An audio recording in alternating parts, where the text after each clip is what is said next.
de la Shiabod Mitzrayim, c'est-à-dire de l'esclavage en Égypte, et qu'en fait, à la suite de cet esclavage en Égypte, il y a une apparition nouvelle du peuple d'Israël. En fait, il faut savoir qu'avant, quand on est arrivé en Égypte, on était seulement 70 personnes, c'est-à-dire la famille de Yaakov Avinu, 70 personnes, c'est pas énorme. Et on est arrivé à sortir d'Égypte avec plus de 2 millions de personnes. C'est-à-dire qu'en Égypte, pendant 210 ans, les enfants d'Israël se sont énormément agrandis. Il y a eu beaucoup, beaucoup de naissances. On dit que chaque femme portait en elle 6 bébés dans son ventre. C'est-à-dire qu'il y a eu quand même une bracha, une bénédiction énorme. Et nos sages nous disent qu'en fait, cette bénédiction, elle est arrivée par le fait que quand on passe des moments difficiles, quand on passe des souffrances, il y a quelque chose qui se produit. On a l'impression que les souffrances vont amoindrir la vie, mais en fait, c'est le contraire qui se passe. On voit que dans l'affaire d'Égypte, le peuple d'Israël s'est énormément agrandi. Il y a énormément de naissances. Et il ne faut pas, c'est-à-dire que ça peut nous amener à comprendre et avoir de l'espoir. On a l'impression que lorsqu'on va passer de grandes souffrances, la vie, elle va s'amoindrir. Et on voit que à la suite de l'esclavage, en est ces années tellement difficiles, le peuple d'Israël s'est énormément agrandi. Et un Rav qui s'appelle Rav David Jamid fait une étude sur ça. Il nous dit que en Égypte, il y a une des tribus, une des familles de Yaakov, c'est-à-dire la famille de Lévi, qui, d'Afka, cette famille de Lévi, est restée une petite famille. Et on se demande pourquoi. Et nos sages nous disent que la tribu de Lévi, il y a des filles qui nous ont demandé d'enlever le microphone pour ne pas que ça dérange. C'est-à-dire qu'on peut vous voir, mais qu'on ne vous entende pas. Il paraît que ça arrête le cours quand on entend des tas de choses à côté. Ah, ça me fait plaisir de voir des bébés comme ça. Et donc, on nous dit que la famille du Shevet Lévi n'a pas grandi de la même façon que les autres Shvatim ont grandi. Et c'est quand même incroyable, on se dit comment tous les Shvatim, toutes les tribus dans le peuple d'Israël ont énormément grandi, se sont énormément multipliés, et on voit que la tribu de Lévi ne s'est pas multipliée, c'est resté un Shevet, une tribu qui est une tribu petite. Et une des réponses à ça, qui est une réponse incroyable, c'est que la tribu de Lévi n'a pas été en esclavage. Le fait qu'elle n'a pas été en esclavage et qu'elle n'a pas souffert, ils n'ont pas eu la bracha que les autres tribus ont eu. Vous comprenez? C'est-à-dire que d'un côté, on voit qu'il y a une souffrance énorme, il y a une souffrance dans l'esclavage de l'Égypte, mais cette souffrance a fait naître énormément de bébés, si on peut dire. Voilà, je vois le bébé de Jennifer qui est adorable, chez Yubri'im, que tout le monde soit en bonne santé, qu'on voit plein de vie autour de nous. Et d'Afka, le fait qu'il y a eu ces souffrances-là, ont engendré un nombre de vies incroyables à l'encontre du Shevet Lévi, à l'encontre de la tribu de Lévi, qui, elle, en quelque sorte, n'a pas souffert, et donc elle n'a pas eu cette bracha qu'il y a eu dans les autres tribus, les autres tribus ont souffert, et elles ont eu comme récompense énormément de vie. Alors, c'est quand même très intéressant de voir qu'il ne faut pas trop avoir peur des souffrances, parce que souvent les souffrances, c'est vrai qu'on se sent amoindri de vie, mais les souffrances engendrent beaucoup de vie et c'est ce qu'on voit au niveau des enfants d'Israël en Égypte. Alors, on va prendre une étude du Rav Eliezer Kashtiel qui nous dit comme ça. Une des choses qu'on dit, une des phrases qu'on dit dans la Gada de Pessah, Ve'afilu kulanu chachamim, kulanu nevonim, kulanu zkenim, kulanu yodim et Torah, mitzvah alenu lesaper beyetziat Mitzrayim.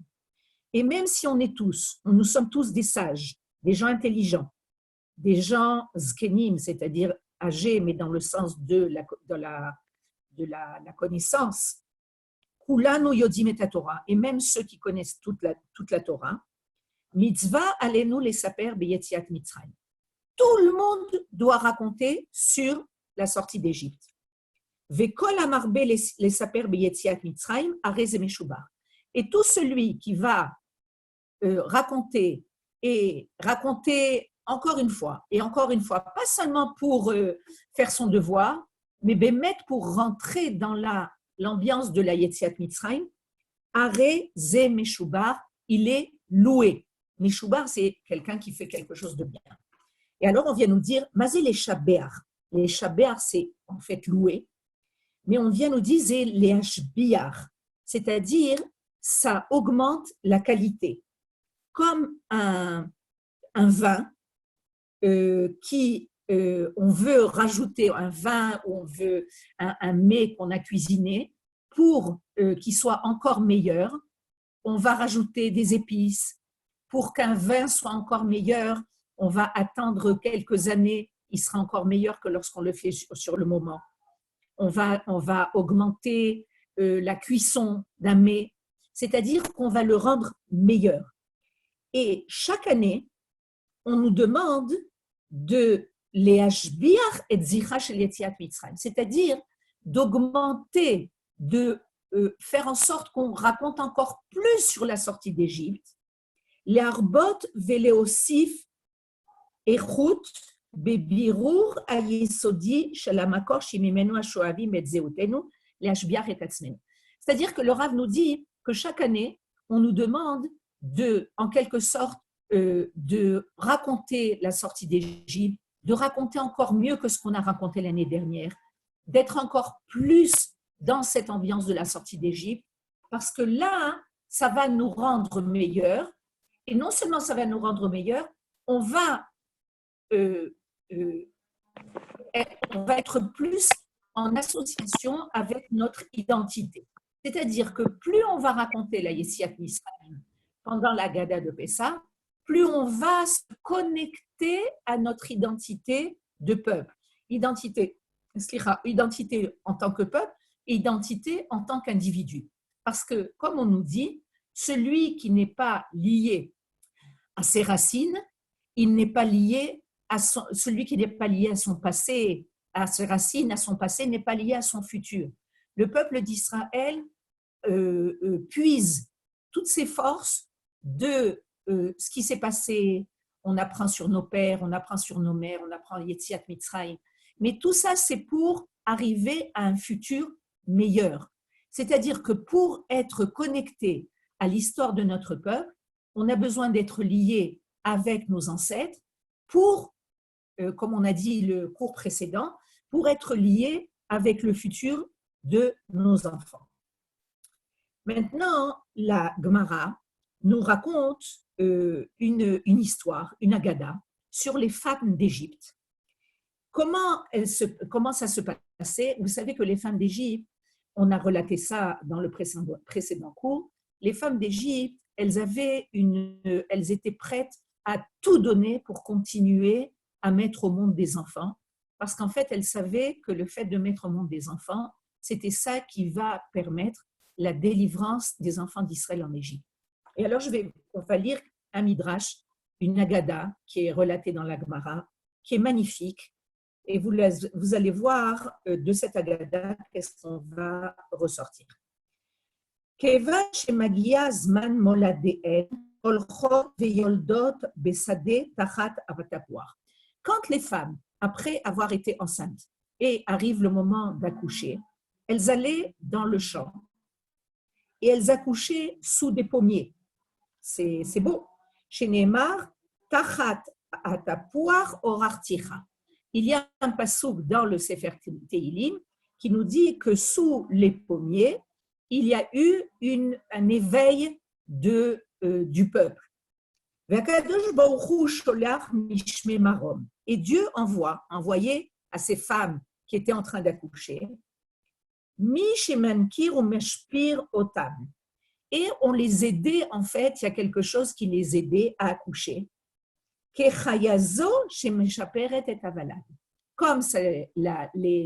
il y a les bêtes qui vont enfanter de mettre au monde, mettre à bas leur bébé.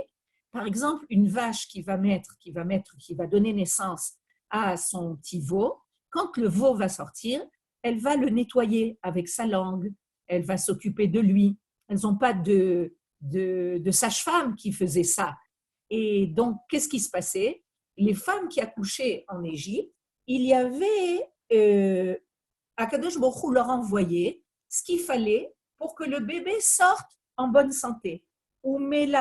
ומלקט להם שני עיגולים, אחד של שמן ואחד של דבש, שנאמר ויניקהו דבש מסלע ושמן.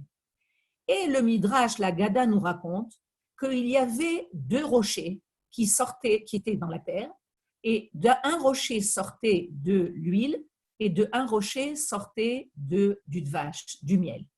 Et c'est ça qui faisait vivre les bébés qui naissaient dans des conditions quand même très précaires.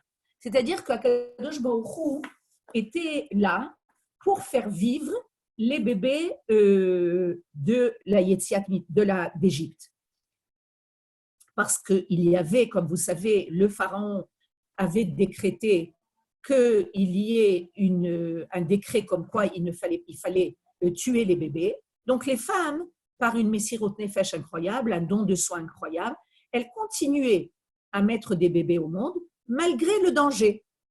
Et alors la Gada nous continue, elle nous raconte Vekevan shemakirim ba'em mitzrim ba'im leorgan. Et les Égyptiens qui essayaient de chercher où est-ce qu'il y avait des bébés qui naissaient, les Égyptiens venaient et ils venaient pour tuer ces bébés. Non seulement les bébés, et évidemment les mamans. Venasa laem nes. Et il y a eu un miracle qui s'est produit pour ces petits bébés qui venaient de naître. Venivlaim bakarka. Et qu'est-ce qui se passait? Les bébés, ils étaient enfouis dans la terre. Umevim shvarim vechorshim al gaban. Et qu'est-ce quand les Égyptiens voyaient les bébés qui étaient rentrés dans la terre? Qu'est-ce qu'ils faisaient? Ils amenaient des bœufs pour labourer la terre, pour faire sortir ces bébés.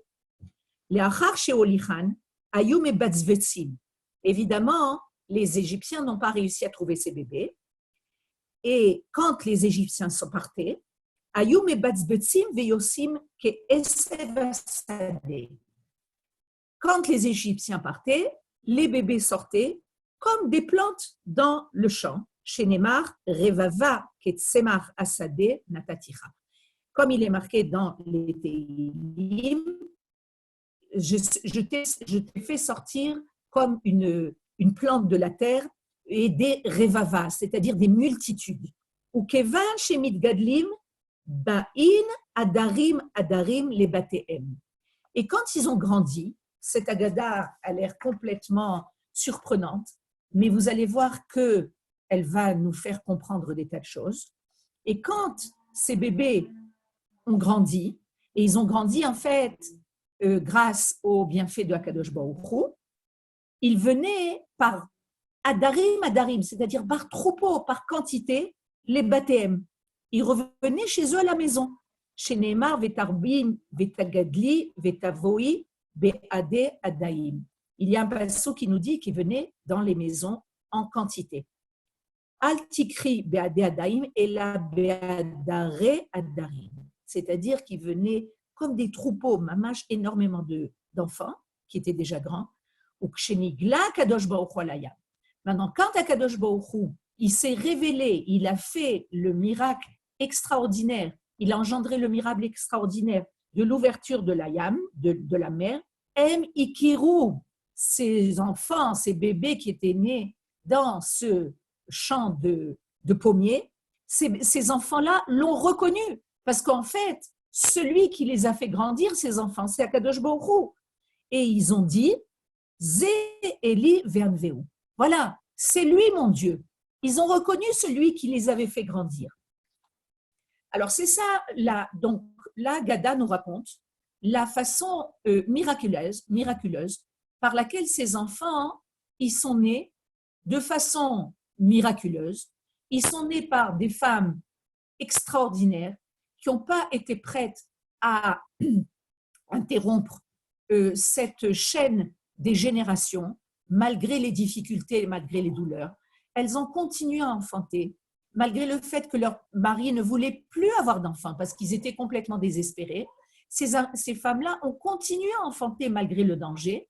Et on voit comment Akadosh Baruch Hu, de façon miraculeuse, a fait grandir ces bébés en leur donnant du miel et de l'huile. C'est quoi de miel et de l'huile?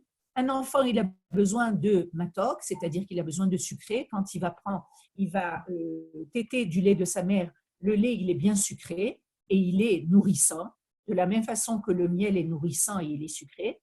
Et il a besoin de shemen. Le shemen, c'est quoi? Le shemen, c'est l'huile pour masser l'enfant. C'est-à-dire un enfant, il n'a pas seulement besoin d'être nourri au niveau physique, d'avoir une nourriture qui est une bonne nourriture, mais il a besoin aussi de quelque chose qui est plus psychologique. Il a besoin qu'on le prenne dans les bras, il a besoin qu'on le masse, il a besoin qu'on le cajole, qu'on le caresse. C'est-à-dire cette Agada, ce midrash vient même nous enseigner qu'est-ce qu'on doit donner à nos bébés. Ils ont besoin de deux choses, et d'une nourriture matérielle et d'une nourriture spirituelle. C'est-à-dire la nourriture matérielle qui va les faire grandir et la nourriture spirituelle qui va leur donner la nourriture, les bisous et les câlins et tout ce qu'une maman va donner à son enfant qui va le faire grandir avec beaucoup de force dans le futur. Et ces enfants-là, qui étaient véritablement en danger et qui se sont cachés, c'est une agana très particulière, qui se sont cachés sous la terre. C'est-à-dire, si déjà Kadosh Baruch Hu les a fait grandir de façon miraculeuse, il a continué le miracle parce que les Égyptiens les cherchaient et en fait, il les a cachés sous la terre, ils se sont enfouis sous la terre et pour ne pas que les Égyptiens les trouvent. Et de cette façon, ils ont grandi et quand ils ont grandi, ils sont arrivés dans leur maison, chacun arrivé dans les maisons, imaginez-vous, chaque maman pitom voit arriver des tas de jeunes qui viennent à la maison et quand ils sont sortis d'Égypte et qu'ils ont vu la mer Rouge s'ouvrir, c'est les premiers, ces enfants qui sont nés de façon miraculeuse, c'est les premiers qui ont dit Zé Eli Ve'anveu, c'est notre Dieu et on va le louer. Alors, on va essayer de comprendre cette Agada. C'est une Agada très particulière et on va essayer de comprendre qu'est-ce que l'Agada vient nous raconter. Derrière Sipurze, chez le Messirut Nafshan, chez Bnot Israël, les man adorot abayim, והצלתם המיוחדת של אותם התינוקות, מספרת לנו חז"ל, כי במצרים נוצר דור מיוחד של ילדים שנבלעו באדמה, וצמחו ובצבצו ממנה מחדש. Dans cette Agada, comme on a dit tout à l'heure, dans cette Agada, on vient nous parler de la grandeur des femmes en Égypte, on vient nous parler de la Hatzala, c'est-à-dire du fait que ces enfants ont été sauvés. Et on vient nous raconter qu'en fait, il y a une génération entière d'enfants qui ont été enfouis dans la terre et qui ont grandi et qui sont sortis de la terre. C'est-à-dire qu'il y a quelque chose de particulier que la terre, le fait d'être enfoui dans la terre, on fait naître une génération particulière qui va amener quelque chose d'extraordinaire dans le monde. Alors, le Maharal de Prague, dans un livre qui s'appelle Gvurot Hashem, Mechaber ben Adama ametueret kan le Adama abereshitit mimena notsar Adam venilkach miafara. Le Maharal de Prague va faire une comparaison entre l'homme Adam que Dieu a créé, et il a pris comment Dieu a créé Adam Arishon, il a pris de la poussière de la terre et il va faire naître un homme. Et il nous dit en parallèle, de la même façon est née une génération particulière qui va naître de la terre, comme on a dit dans cette Agada, que ces enfants ont été enfouis dans la terre. Quand j'ai lu cette Agada, ça m'a quand même un petit peu rappelé ce qu'on est en train de vivre. On est confiné à l'intérieur. On est dans nos maisons. Nous sommes tous dans nos maisons. On ne sort pas de l'extérieur pratiquement. Et en fait, c'est comme si il y a une période de confinement pour faire apparaître quelque chose de nouveau.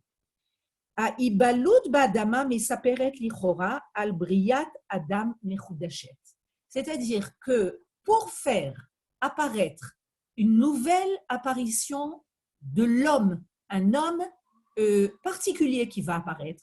Il y a l'homme Adam Arishon qui est apparu à la création du monde, et il y a maintenant un homme nouveau qui va apparaître. Il va apparaître au site de la terre. Kivyachol enoshut acheret notzra beyetziat mitzrayim.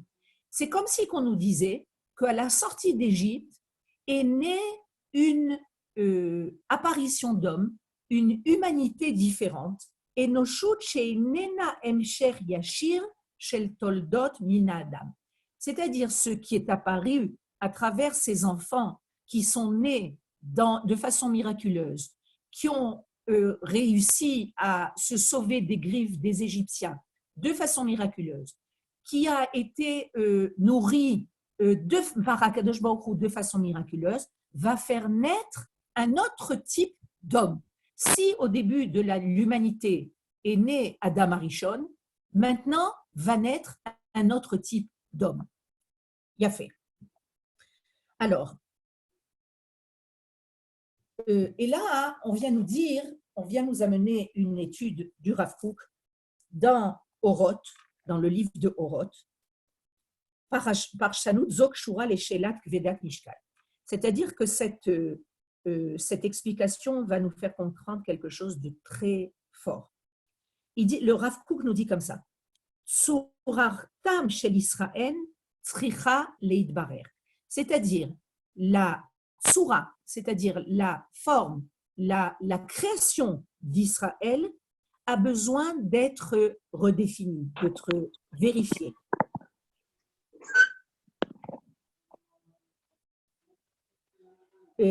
אם האנושיות הכללית של תוכן האדם עומדת היא בצביונה כמו שהיא אצל כל העמים, ועליה נבנתה צורה ישראלית המיוחדת, או שמעקב עד ראש הכל הוא מיוחד. Est-ce que l'apparition du peuple d'Israël qui vient qui apparaît dans l'histoire, est-ce que c'est la continuité d'une humanité qui a commencé avec Adam Arishon, ou bien est-ce qu'il y a quelque chose de nouveau qui est en train d'apparaître avec le peuple d'Israël? C'est-à-dire le peuple d'Israël, finalement, est né. On dit que le peuple d'Israël, il est né en Égypte. Il y a eu quelque chose. Et la sortie d'Égypte, c'est comme si que c'était l'accouchement du peuple d'Israël. Est-ce qu'il y a quelque chose dans le monde qui continue? Et nous, en tant que peuple d'Israël, on fait partie de l'humanité, ou bien est-ce qu'il y a une apparition qui est une apparition complètement nouvelle? Aïm, il nous dit comme ça: Aïm anachnu bnouim kmo kol hamim. est-ce qu'on est construit comme tout, on est formé comme tous les peuples? On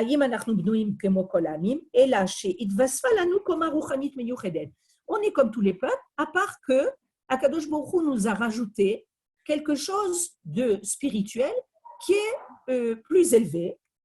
O shebeit yetziat Mitzrayim, Am Israël itgabesh keyetzira leumit nifredet. Ou bien, est-ce qu'à la sortie d'Égypte, le peuple d'Israël, il s'est formé en tant que une apparition léoumite, c'est-à-dire nationale, qui est différente de façon totale avec les autres peuples.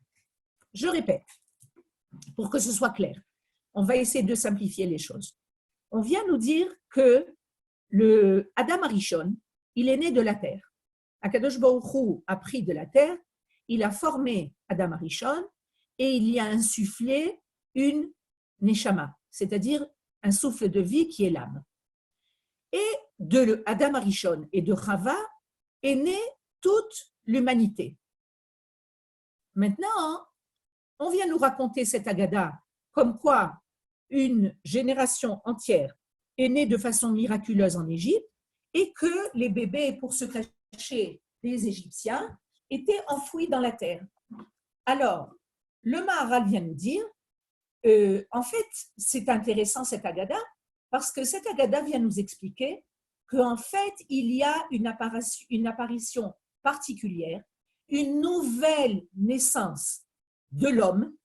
C'est un homme avec un grand H, qui n'est pas seulement la continuité de l'humanité, mais c'est une nouvelle naissance. Alors, on va essayer de continuer de comprendre le Rav Kook, qui va nous dire comme ça. Nire adavar, shemi kodem, neerach adavar shetsurat adam teshtalem beklaluta. Cette beklaluta.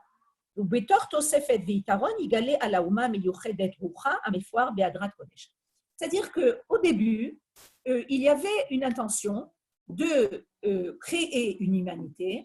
L'humanité a fauté. Et alors, Akadosh Baruch Hu a comme si qu'il avait voulu prendre un nouveau commencement avec un peuple qui va commencer de Avraham Avinu, qui va continuer avec Yitzhak et Yaakov, et de là, lui rajouter quelque chose de particulier qui va faire en sorte qu'il va faire élever le monde entier. Aval nitkalkelu ainyanim. Mais non, on nous dit que les choses ont été abîmées. Veruach ha'adam shaka kol kar baklal, ad shelo aya achol yachol le'asot basis lakodesh, ela imken yekalkel oto. Et ça ne s'est pas passé de cette façon. Pourquoi? Parce que l'humanité s'est tellement éloignée du projet divin que Galut Mitzrayim lavo betor kur barzel. Et il y a eu besoin de l'esclavage en Égypte pour faire apparaître une nouvelle créature. Cette nouvelle créature, elle va s'appeler Israël. Vetsurato acholit nitashtesha legamre, veuchal goy pamachat al yede agarin ainoshi letsura shemirosh ve'adakev kula israélite Yaakov ve'Israël. C'est-à-dire, il vient nous dire, le Rav Kook vient nous dire qu'il y a quelque chose de particulier. À mon avis, c'est un enseignement qui est un enseignement très très fort. Le peuple d'Israël qui est né de la Galoute, qui est né en Mitzrayim, en Égypte, est apparu comme une nouvelle création, comme une nouvelle apparition dans le monde. C'est-à-dire que nous ne sommes pas la suite de l'humanité, mais c'est comme si Kadosh Baruch Hu avait voulu, il a voulu faire apparaître quelque chose de nouveau. Et on apprend ça du fait qu'il y a des enfants qui sont nés et qui sont apparus de la terre, de la même façon que Adam Arishon est apparu de la terre. Alors, il vient nous dire comme ça. בהתחלה, לפני קלקולי הדרך שעברה האנושות לאורך ההיסטוריה, היה אולי אפשר וראוי שהמין האנושי הכללי יוציא מקרבו אומה מיוחדת. Au début, on aurait pu s'imaginer, avant que l'humanité ait tellement fauté et se soit tellement éloignée du projet divin, on aurait pu imaginer que Akadosh Baruch Hu choisisse une famille pour faire élever le monde entier. Al-Gabé Amisgeret Ainoshit Aklali. C'est-à-dire, de l'humanité va sortir une apparition, qui est une apparition, une famille peut-être, avec un degré un peu plus élevé, pour faire naître, pour amener le monde à une réparation.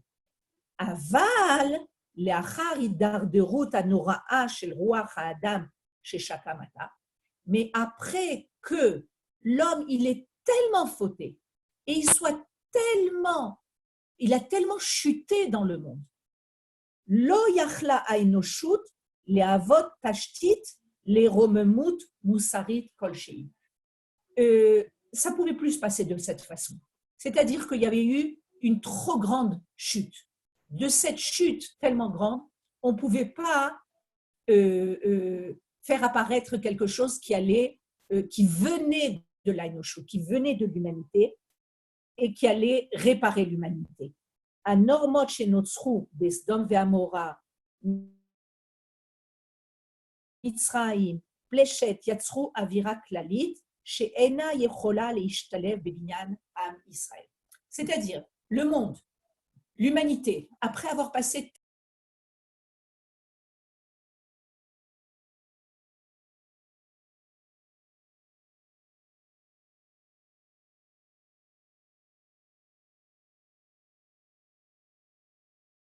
Vous m'entendez? Après avoir passé tellement de chutes depuis le début de l'humanité, tellement de choses tellement difficiles, Sdom Ve'amora, et le Migdal Bavel, la tour de Bavel, et l'Égypte où il y avait tellement de choses qui étaient dépravées, il y a eu une chute tellement grande de l'humanité que le peuple d'Israël ne pouvait pas sortir d'une humanité qui avait tellement fauté. Idbarer Shaolam Aenoshi Eno Yachol Liot Basis Leom Kadosh. Et il vient nous dire, en fait, Akadosh Baruch Hu s'est rendu compte que de cette humanité ne pouvait pas sortir un peuple qui devait faire apparaître l'image divine de quelque chose qui est tellement rakouv, qui est tellement pourri.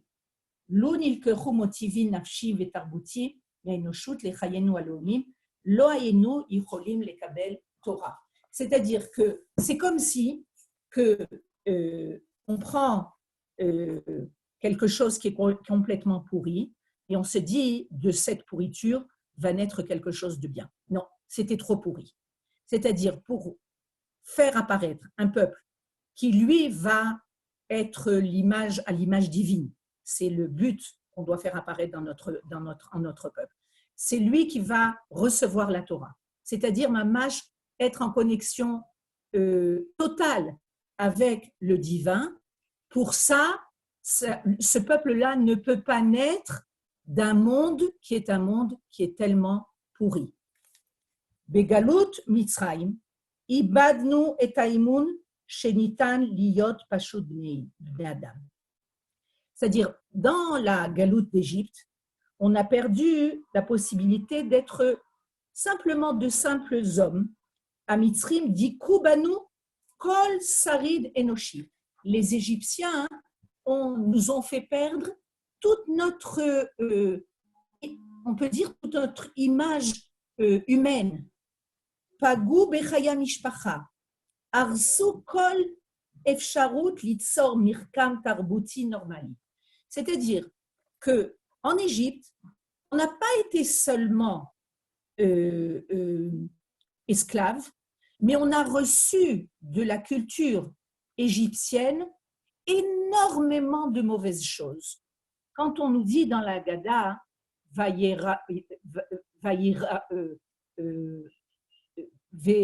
Vayareu Ha'am, je ne me rappelle plus de la phrase, c'est en fait que les Égyptiens nous ont rendus mauvais. Ce n'est pas qu'ils nous ont fait du mal. Ça y est, je me rappelle. Vayareu La'am, Ve'amitzrim Vayareu La'am. Alors, on nous dit Vayareu, Zelo Vayareu, qu'ils ont fait du mal. Lo, slicha, ça y est, ça me revient. Vayareu Otanu Amitzrim. Il n'est pas marqué Vayareu Lanu Amitzrim. Yareu, c'est faire du mal. Il est marqué Vayareu Lanu, Vayareu Otanu Amitzrim. C'est-à-dire que les Égyptiens nous ont rendus mauvais. C'est-à-dire que la culture égyptienne, qui était une culture tellement dépravée, non seulement quand tu vis avec des cultures qui ne sont pas bonnes, non seulement tu souffres, mais malheureusement tu es aussi imprégné de cette culture. Alors on vient nous dire que le peuple d'Israël, les enfants d'Israël, on n'était pas encore un peuple, on est devenu un peuple avec la quantité, que les enfants d'Israël, petit à petit, ils ont été imprégnés de cette culture. Kol chalom efshari nagoz veduka adafar. C'est-à-dire que tout notre rêve d'être le peuple qui était un peuple, le peuple élu, en fait, on a reçu des Mitzrim, on a reçu des Égyptiens beaucoup de mauvaises choses. Et Akadosh Baruch Hu décide de faire naître dans la galoute d'Égypte un nouveau type d'homme, une nouvelle bria, une nouvelle créature qui s'appelle le peuple d'Israël. Et on apprend ça de la Haggadah qu'on a lue au début de notre Sira, de ces enfants qui sont nés de cette terre. Vemi'afar kama yetzira chadasha. Et de cette terre est née une nouvelle créature. Kmo briata Adam shenilkach mina Adama. De la même façon que l'homme, Adam Arishon, il a été créé par la poussière de la terre, de la même façon, le peuple d'Israël, on peut dire, toutes ces quantités d'enfants qui sont nés de façon miraculeuse, chaque femme avait 6 enfants qu'elle portait dans sa matrice, et ils ont été cachés et ils ont dans la terre et ils ont vécu, Akadosh Baruch Hu les a fait vivre. Il y a une apparition nouvelle d'une créature. Cette créature qui va devenir Am Israël. Notsar ke Avaya Atzmaït she'einena murkevet al gabe gormim enoshim. C'est-à-dire qu'on vient nous dire que ce peuple qui va sortir d'Égypte, qui est constitué de tous ces enfants qui sont nés de façon miraculeuse, ce peuple va faire apparaître une nouvelle identité. Bevadaï, évidemment, on sort de Avraham, Yitzhak et Yaakov, de Sarah, Rivka, Rachel et Léa, mais en fait, en Égypte, il y a l'apparition de quelque chose de nouveau. Akadosh Baruch Hu va faire naître une apparition nouvelle au niveau du peuple. C'est-à-dire tous ces enfants qui sont nés de façon miraculeuse vont faire apparaître quelque chose qui n'a pas été, c'est une nouvelle créature.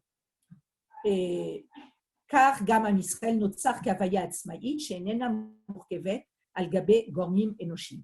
Yetzira chadasha mikaf regel vadrosh.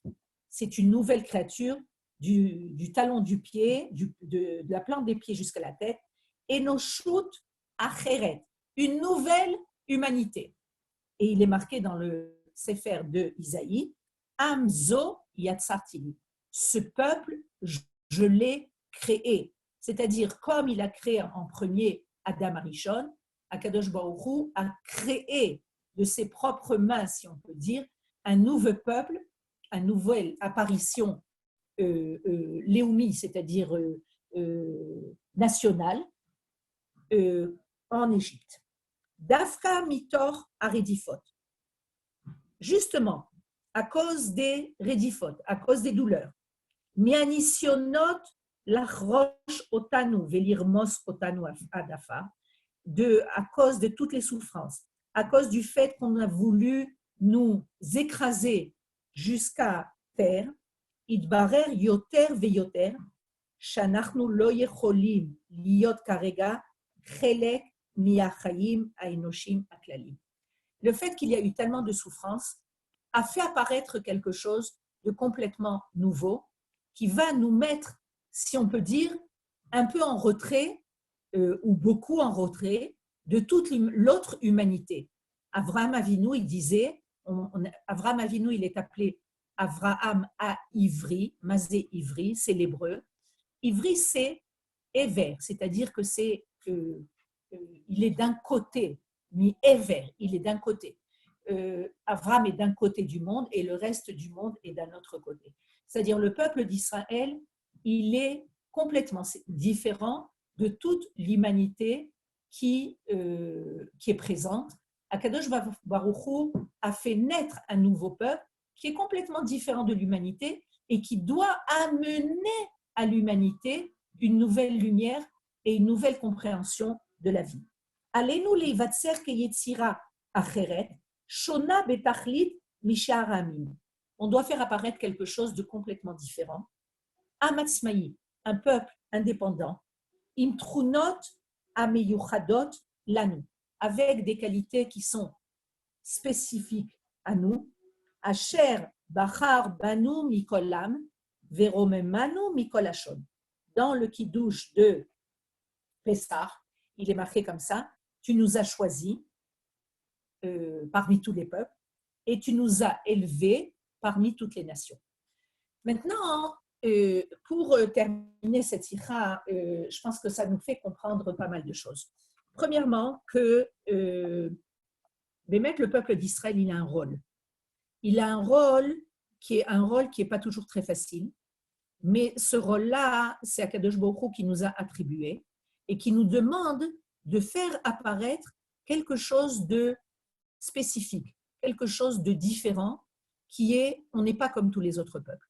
On nous a donné une tâche qui est spécifique à nous, de faire apparaître le projet divin dans le monde. Pour cela, il nous a fait naître de façon miraculeuse.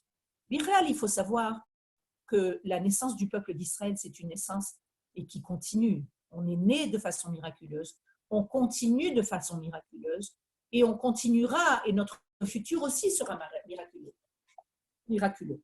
On est né de façon miraculeuse, c'est Abraham et Sarah qui ont mis un enfant au monde quand Abraham avait 100 ans et que Sarah, elle avait 90 ans.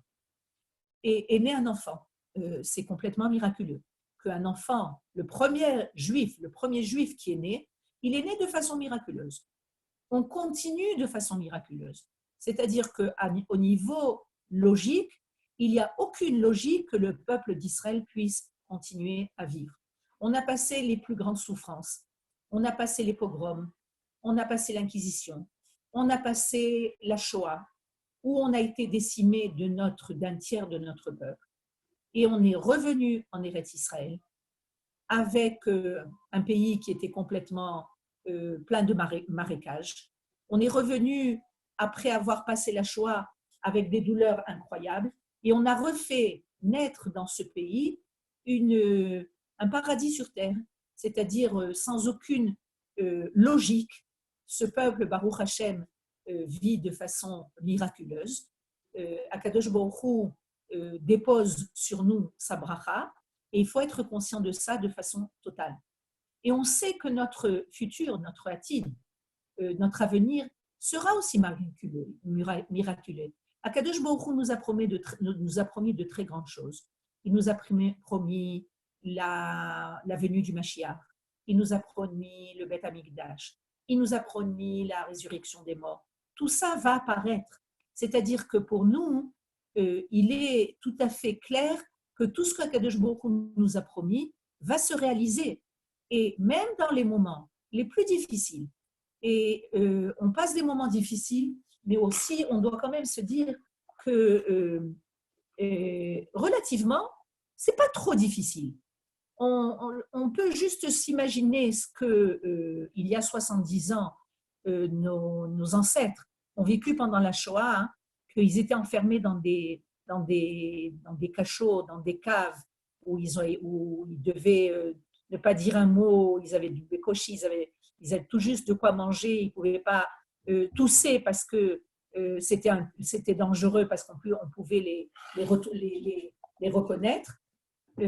Là, on vit, Nahon, on est enfermé dans nos maisons, mais on vit de façon quand même, on a de quoi manger, on a nos gens qu'on aime qui sont autour de nous, on sait ce qui se passe autour de nous. C'est vrai que c'est une période qui est une période difficile, mais à notre niveau, on doit être confiant que Akadosh Baruch Hu est avec nous et que cette période difficile va faire naître de nous quelque chose de particulier. On est comme les bébés qui étaient enfouis dans la terre. Nous, on est enfouis dans nos maisons. C'est certainement pour faire apparaître quelque chose de nouveau. Qu'est-ce qui va apparaître? J'imagine que c'est la génération du Mashiach. La génération, c'est-à-dire qu'on est en train de passer une transformation. Lorsqu'on passe des douleurs, on passe des transformations. Il y a quelque chose quand la vie se passe de façon normale, on vit de façon habituelle et on pense pas, il n'y a pas quelque chose qui nous fait tellement bouger. Pour nous faire bouger, il faut des grands tremblements de terre. Chas v'shalom, des tremblements de terre qui peuvent être des tremblements de terre intérieurs, c'est-à-dire de se retrouver avec nous-mêmes. Plus on va on va dévoiler l'intérieur de notre vie. On est tellement attaché à tout ce qui se passe, à tout l'extérieur de notre vie, qu'on oublie souvent notre neshama. On oublie souvent que notre neshama, elle a besoin de pointer. C'est elle qui nous fait vivre. Et hier, j'écoutais un cours magnifique d'un grand rave qui s'appelle le Rav Ami Steinberg, qui disait en fait la neshama, elle n'est pas liée au temps. La neshama, elle est liée, elle est en dehors du temps. Elle est en dehors du lieu, en dehors du temps. Alors il disait qu'en fait, on est en train de vivre. Est-ce que nos pères ont vécu? Est-ce que nos enfants vont vivre? On vit la Géoula. C'est-à-dire que pour nous, ce qui se passe maintenant, ça fait partie de toute l'histoire du peuple d'Israël et que Akadosh Baruch Hu nous met dans des situations qui sont difficilement abordables. Qui pouvait s'imaginer d'une situation pareille? Et c'est vrai qu'il y a des tas de gens qui viennent et qui nous disent mais on ne sait pas qu'est-ce qui va se passer, on ne sait pas quel va être l'avenir, personne ne nous dit combien de temps ça va prendre pour que cette épidémie s'arrête. On ne sait rien du tout. Et j'ai une amie qui m'a envoyé une phrase qui était, je trouve, une phrase très très belle, qui dit comme ça, que comme ça fait du bien d'être dans les bras de Akadosh Baruch Hu. C'est-à-dire, Akadosh Baruch Hu, on se remet entre tes bras. On n'a plus rien d'autre que toi. Akadosh Baruch Hu, c'est toi qui nous fais vivre. Tu nous fais vivre, tu nous donnes des forces. Le peuple d'Israël a toujours confiance. Et on entend tellement de gens qui reviennent, qui redemandent, qui disent comment on fait pour prier. Hier, on a entendu, je ne sais pas si vous l'avez entendu, un rave d'Amérique qui, en pleurant, disait on savait qu'il fallait venir en Eretz Israël. On savait que c'était important de revenir en Eretz Israël. Mais on disait comment on peut quitter notre famille? Et regardez maintenant, on n'est même pas à côté de notre famille. Et on disait comment on peut quitter notre Beth Knesset? Et regardez maintenant, on n'est plus dans le Beth Knesset. Et on ne pouvait pas quitter Eretz Israël parce qu'on disait et comment on peut quitter notre yeshiva? Il n'y a plus notre yeshiva. Tout est fermé. Et finalement, combien on aimerait revenir en Eretz Israël parce que Bémet, c'est le but. Le but, c'est de revenir en Eretz Israël. Parce qu'en Eretz Israël se passe l'histoire de notre peuple qui doit finalement illuminer l'humanité. De là, Akadosh Baruch Hu nous parle. Akadosh Baruch Hu est présent. Il est avec chacun de nous. Il est dans notre bidoud, dans nos maisons. Il est à l'intérieur de nous-mêmes. Et plus on va avoir des forces pour supporter cette période et dévoiler le côté divin qui est en nous. Parce que le côté divin, c'est ça qui va nous donner des forces. On arrivera à donner des forces à ceux qui nous entourent. Et pas seulement ça. Le peuple d'Israël, Bezrat Hashem, va être la lumière de l'humanité. C'est-à-dire que dans notre période de retirement, de confinement, d'isolation, il y a une dimension nouvelle qui va apparaître, comme les petits bébés qui étaient nés dans la terre et qui ont fait apparaître quelque chose de nouveau. Nous, à notre génération, Akadosh Baruch Hu attend de nous, et il sait ce qu'il fait, attend de nous de faire apparaître quelque chose de nouveau. Donc, on va se remettre dans les bras de Dieu. On enlève complètement notre contrôle dans le monde. C'est lui qui fait tout. C'est lui qui nous demande de respecter les directives de ce qu'on nous dit. Et puis, le reste s'entend entre ses mains. Et Bezrat Hashem, on va prier pour, premièrement, pour que cette épidémie s'arrête. Deuxièmement, que le peuple d'Israël soit sauvé. Troisièmement, pour remplir notre rôle de façon la plus fidèle à ce qu'on nous demande. Et on va prier pour que tous les malades soient guéris et qu'on puisse Akadosh Baruch Hu vienne se dévoiler dans le monde avec beaucoup, beaucoup de miséricorde. Bezrat Hashem, qu'on n'ait que de bonnes nouvelles de tous et que Akadosh Baruch Hu nous envoie sa bracha à tous les enfants d'Israël et de la même façon, par cela, dans le monde entier. Chag Sameach. Merci beaucoup. Merci beaucoup, beaucoup. Toda. Chag Sameach, Banot. Chag Sameach. Chag Sameach.